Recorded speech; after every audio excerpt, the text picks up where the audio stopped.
Il est 19h50, bienvenue dans ce journal de la rédaction. Au sommaire de l'actualité de ce 13 septembre, passage de témoin à la tête du Sénat, où l'ancienne chef de la diplomatie ivoirienne vient officiellement de prendre les rênes. La Côte d'Ivoire exporte 20% de la consommation mondiale de noix de cajou, mais les Ivoiriens en sont-ils eux-mêmes friands? Une noix dont les propriétés dérivées feront l'objet d'un focus ce soir. Octobre rose, mois de la sensibilisation et de la prévention contre le cancer du sein. On en parle ce soir. Et nous recevons également Frédéric Kragbe-Leininger, une survivante engagée plus que jamais dans la lutte contre ce fléau. Mesdames et messieurs, bonsoir. Élue présidente du Sénat ce jeudi 12 octobre, Kandia Camara a pris officiellement fonction dans ses nouveaux habits de présidente de la Chambre haute du Parlement ivoirien. Une passation de charge avec son prédécesseur, Ahoussou Jano, en présence des différents sénateurs, a été faite au sein des locaux de l'institution. Nikema Moussa, Sylvanus Guy. Après son élection à la Chambre haute du Parlement ivoirien, avec 91 voix sur 97 votants, Kandia Camara a officiellement pris fonction en tant que présidente du Sénat, un renouvellement salué par les sénateurs. Votre élection à la tête de la Chambre haute du Parlement couronne votre engagement sans relâche au service de la Côte d'Ivoire. Nous vous souhaitons la bienvenue au sein du Sénat, votre maison, et vous adressons nos plus vives et chaleureuses félicitations pour votre élection pour présider aux destinées de la Chambre haute du Parlement ivoirien. Après 5 ans à la tête du Sénat, Jano Ahoussou se réjouit de passer le témoin. Au-delà de votre élection comme présidente pour la deuxième législature du Sénat, vous devenez la première femme à être élue au perchoir d'une chambre du Parlement ivoirien. Bien plus, cette élection fait de vous la troisième femme dans toute l'histoire de notre pays à présider une institution de la République. Ma satisfaction est d'autant plus grande que le choix de vos collègues se soit singulièrement porté sur vous pour poursuivre la marche de notre institution qui, malgré son jeune âge, a su trouver sa place et se rendre indispensable dans le paysage institutionnel de la Côte d'Ivoire. Kandia Camara promet de mettre ces 5 prochaines années sous le sceau de la continuité du travail remarquable de son prédécesseur. Voudrais-je vous exprimer mes vives félicitations pour le travail exceptionnel que vous avez réalisé en si peu de temps.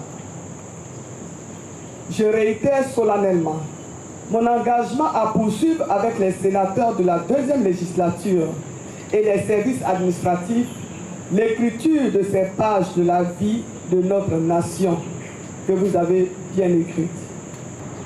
Mettant mes pas dans les vôtres, je m'engage à poursuivre l'œuvre de construction entamée depuis 2018 par vous-même, Excellence Monsieur le Président.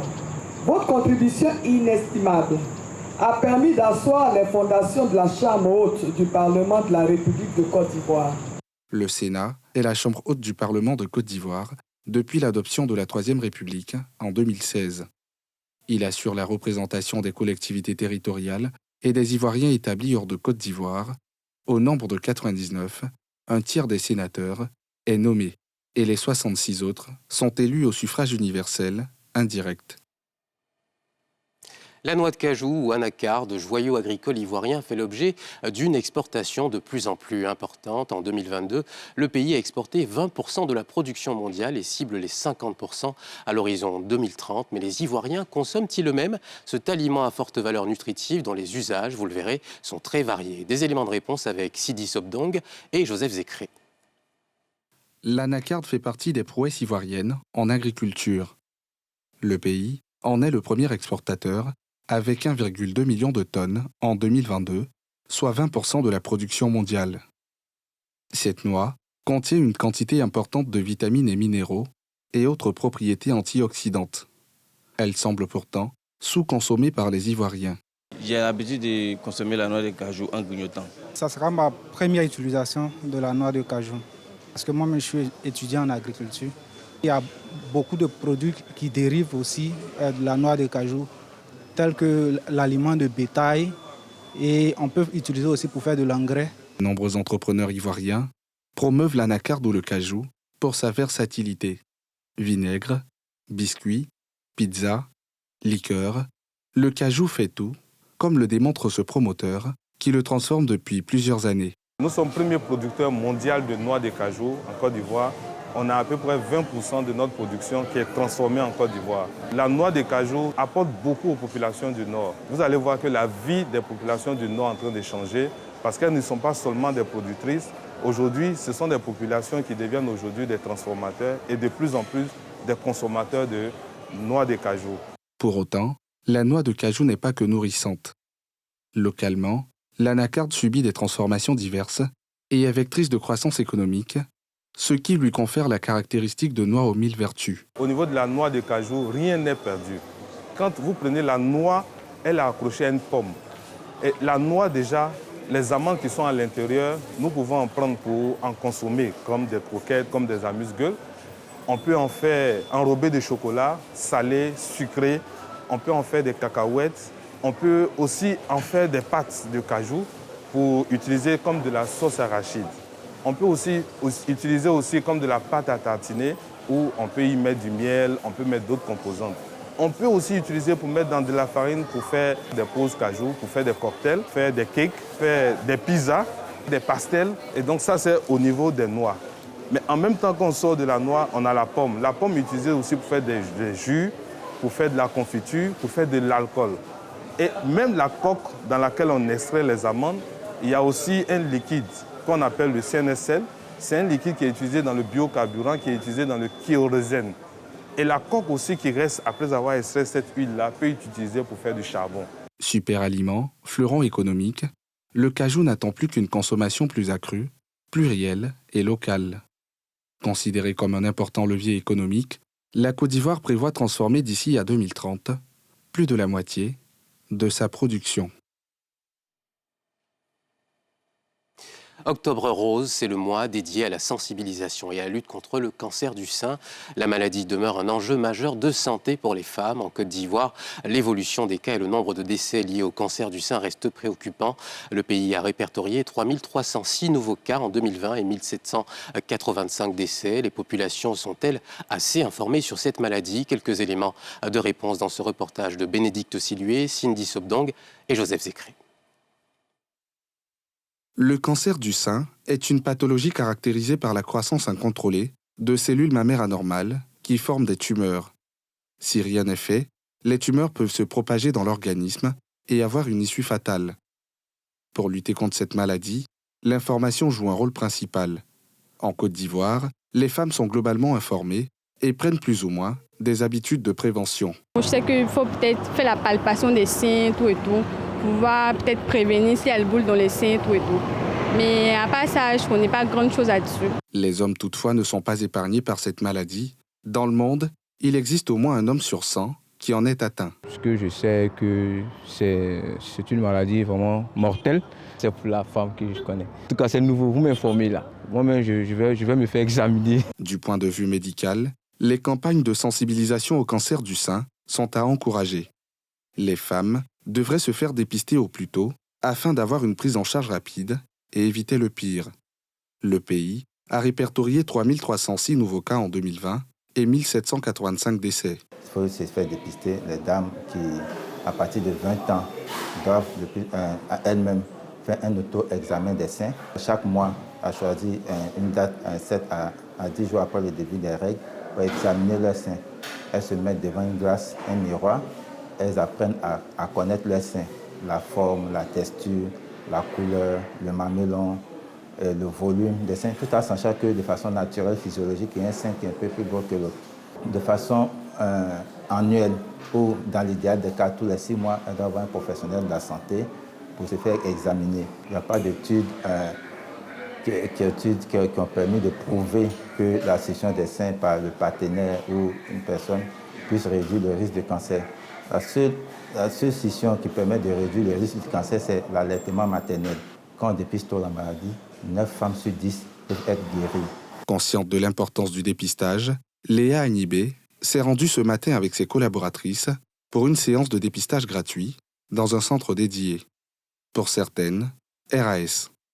D'autres se veut en faire des analyses plus poussées. C'est vraiment le lieu où on peut poser toutes les questions. Je ne le faisais pas, mais maintenant j'ai bien conscience qu'il faut le faire souvent. La journée a été très bénéfique et on est très contents d'être toutes venues parce que ça va aussi donner l'exemple à nos sœurs, nos mères, nos autres collègues pour venir faire le dépistage parce que c'est important. Le médecin qui nous a reçus nous a palpé, il a posé des questions, etc. Et à la fin, il a donné un bilan. Donc, me concernant, il a demandé à ce que je fasse une échographie du sein. Donc, je dois faire cette échographie-là et lui ramener le résultat. Si de nombreuses actions sont menées pour la prévention du cancer du sein durant le mois d'octobre, beaucoup reste à faire pour lutter efficacement contre cette maladie. Tous les mois de l'année méritent d'être roses. Et ce soir, notre invitée est elle-même une survivante du cancer du sein, pleinement engagée aujourd'hui avec son ONG Think Tank Nanan sur des questions cruciales liées à l'environnement, au bien-être des femmes et à leur santé. Aujourd'hui, c'est avec son podcast La Voix de ma guérison qu'elle veut s'adresser aux femmes qui, comme elle, se sont retrouvées dans ce couloir sombre. Bonsoir Frédéric. Bonsoir Pierre. Bienvenue dans le 19h50 de NCI. Merci. Raconter des histoires, c'est beau, mais inspiré pour sauver des vies en étant le témoin de l'importance de notre santé, notre bien-être, notre environnement. C'est mieux, ce sont vos mots en tant que survivante du cancer, c'est ce qui motive votre engagement aujourd'hui et le lancement de ce podcast. Oui, parce qu'en fait, je me suis rendu compte quand j'étais malade qu'il y avait très peu de personnes qui témoignaient de la guérison, qui témoignaient aussi de comment ils ont pu attraper cette maladie, de comment on pouvait avoir une prévention. Et je parle chaque fois de voix de l'intérieur.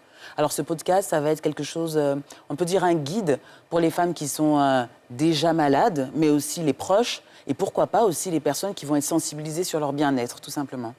Alors, j'ai écouté, donc en exclusivité, 2 épisodes de ce podcast que vous lancez, Frédéric, La Voix de ma guérison.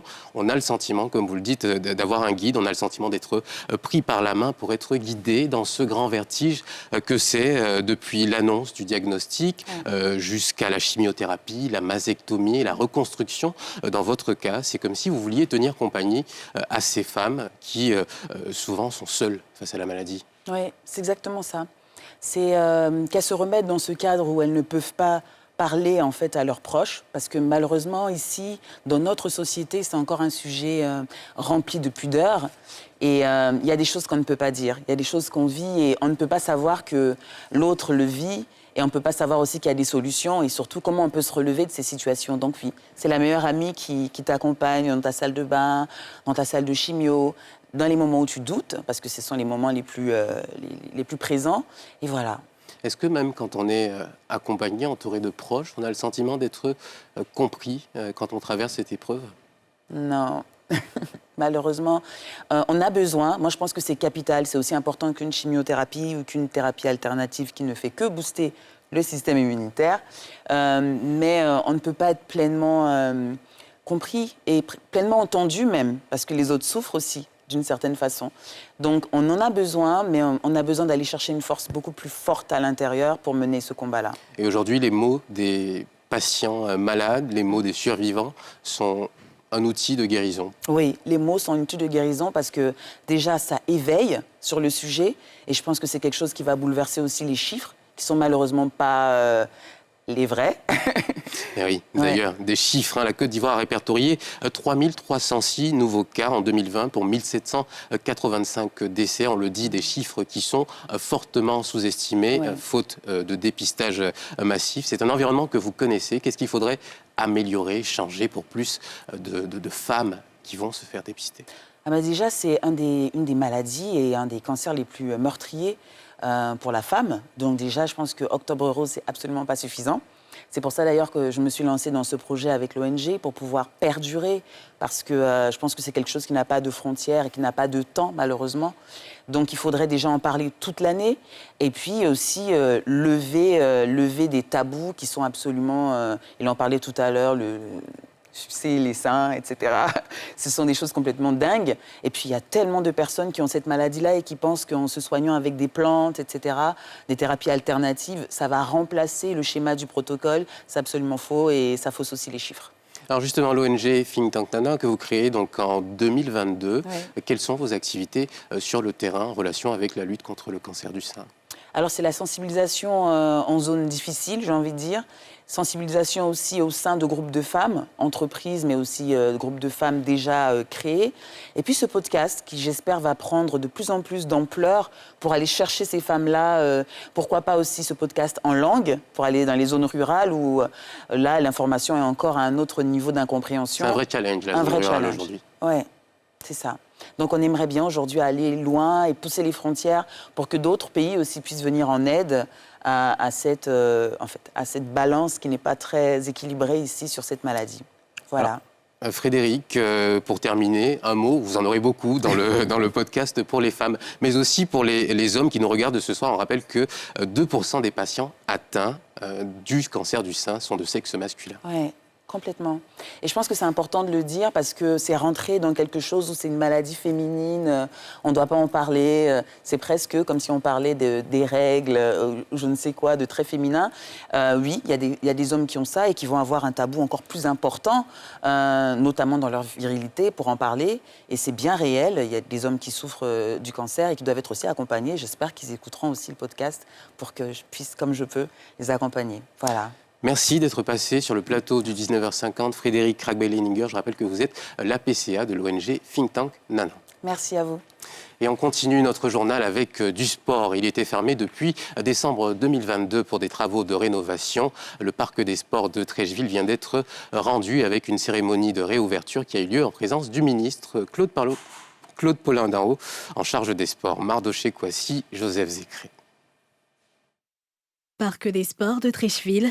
Le stade s'apprête à recevoir son premier match de football depuis 1 an. Une année, c'est le temps mis par les travaux qui ont permis à l'Office national des sports, ONS, de donner un nouveau visage à cette infrastructure de proximité.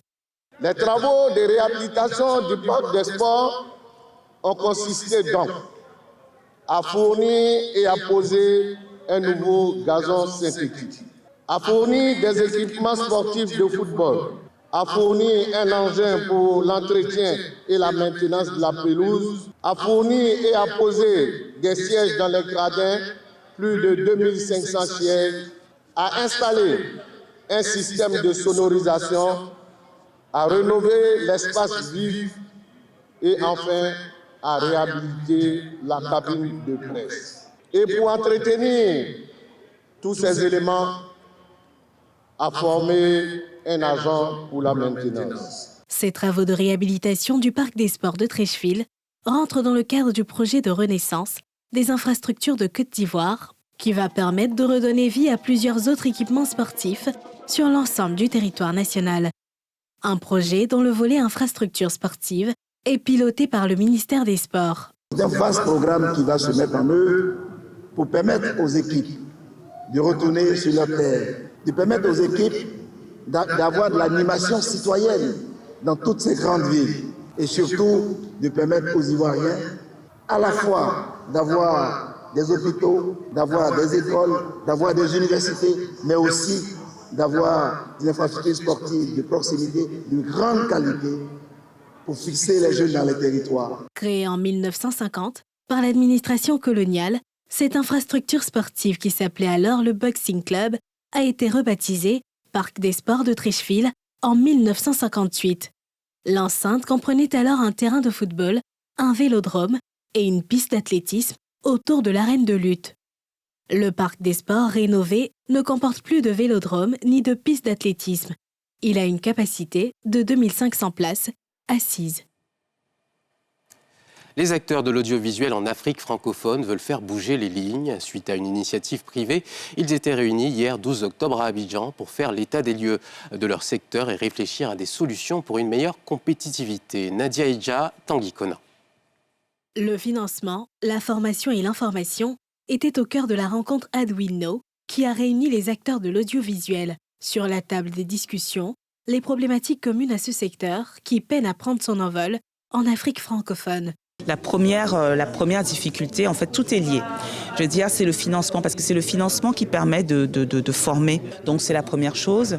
Ensuite, il y a la non-compréhension de notre métier. Les gens pensent que la culture, c'est juste un secteur qui dépense de l'argent, alors que nous sommes dans une industrie culturelle et créative. Donc on fait de l'argent, on crée des emplois. Il faut pouvoir, comme je dis, sortir un cahier de charges qui fasse que chacun de nous s'approprie et à son niveau, qu'est-ce qu'il peut faire pour faire évoluer l'écosystème. Ce n'est que comme ça que, surtout par rapport à la Côte d'Ivoire, on va faire évoluer cet écosystème-là. Pour mieux orienter les acteurs, un guide a été édité et est disponible sur le site Adwinno. On s'est rendu compte qu'il y avait un réel besoin de centraliser l'information, de réunir les gens, d'échanger. Donc on s'est dit directement qu'il fallait trouver un moyen physique, donc un produit physique, d'où le guide papier, de réunir ces informations et d'organiser un événement, donc ces rencontres où les gens peuvent échanger, se rencontrer et faire avancer le secteur qui est extrêmement dynamique mais qui a besoin d'encore un petit peu d'organisation. Je pense qu'on a besoin d'avoir un guide de la production audiovisuelle ici en Côte d'Ivoire pour que les gens sachent où trouver le bon acteur, le bon producteur, celui qui sera capable de réaliser et donc de livrer mon contenu. Donc pour ça, j'avoue que l'initiative, qui est une initiative privée, elle est vraiment intéressante. Pour les prochaines éditions, le guide sera présenté en format digital. Et c'est la fin de ce journal. Merci de l'avoir suivi. Merci à toutes les équipes qui ont travaillé à sa réalisation. Je vous souhaite de passer un agréable week-end sur NCI.